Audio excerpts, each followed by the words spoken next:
Panibagong araw, panibagong lulutuin na naman ang ating matutanghayan sa hapon na ito.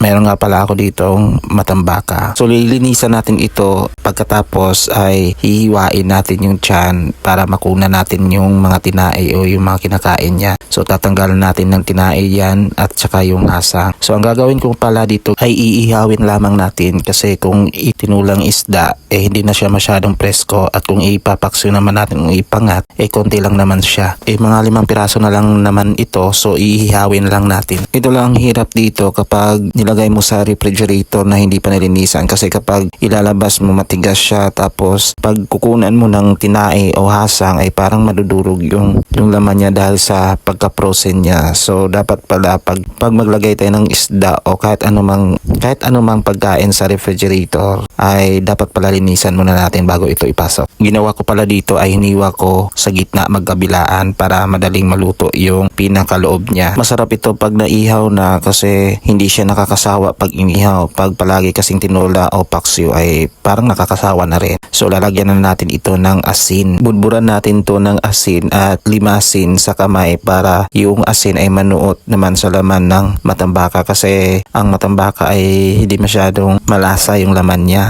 Nang matapos ko nga itong limasin ng asin ay dadalhin na natin ito sa may dapugan kasi nagpapaapoy po ako doon ng kalayo, at sa tingin ko ay pwede na yung apoy ay pwede nang salangan yung apoy na iyon na pinasiga o kaina. So dadalhin na natin ito at isasalang na natin. So bago ko nga palang isalang ito ay kukunin ko muna yung salangan, yung ihawan, at kikiskisin lamang natin ito kasi medyo kinakalawang na siya. So painitin lamang natin to dito sa ibabaw ng dapog para mapatay naman yung mga bakterya. Pagkatapos nga nating na painit yung ihawan, so nailagay ko na nga pala yung isda na matambaka. At ayan guys, babaliktarin na natin kasi medyo tumututong po siya dahil sa kalakasan ng apoy at sarami na rin ng baga. So ayan na guys, fast forward tayo. So babaliktarin na naman natin to ng isang beses pa kasi medyo hilaw-hilaw pa yung loob ng isda. So ayan guys, umiitim na. So tapos na natin maihaw yan. So ilalagay na natin dito sa may pinggan. Kita nyo hindi nga perfect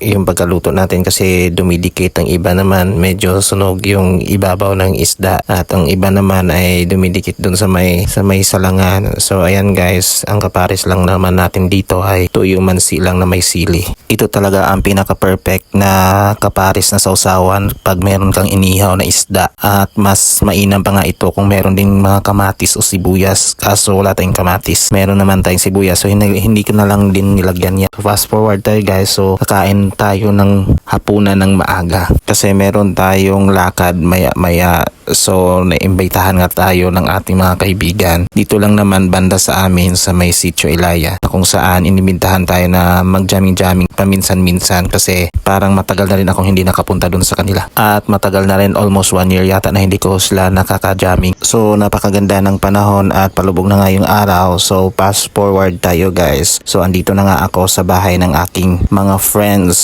So nakita-kita kami, picture muna at merong konting kwentuhan at inuman konti, at pagkatapos niyan fast forward bago nga pala uuwi sa mga bahay-bahay. So hindi pwede na hindi nawalang sayawan.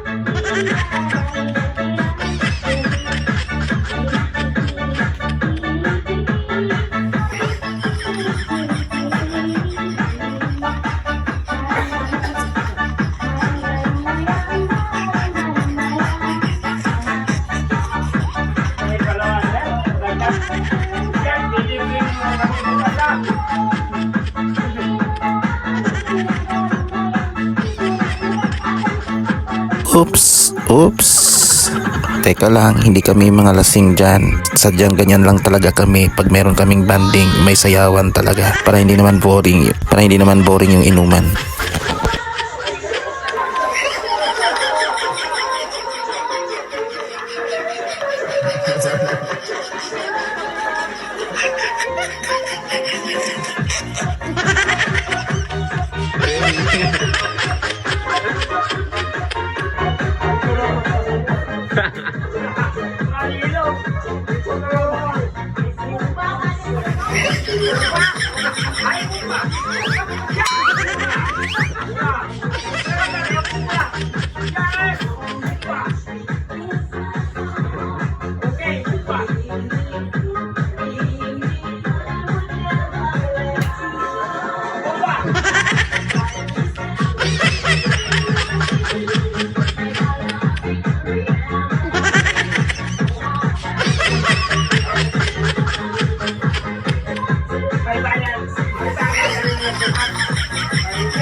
O siya, hanggang dito lamang ang ating video. Maraming salamat sa panonood. See you next vlog. Bye-bye.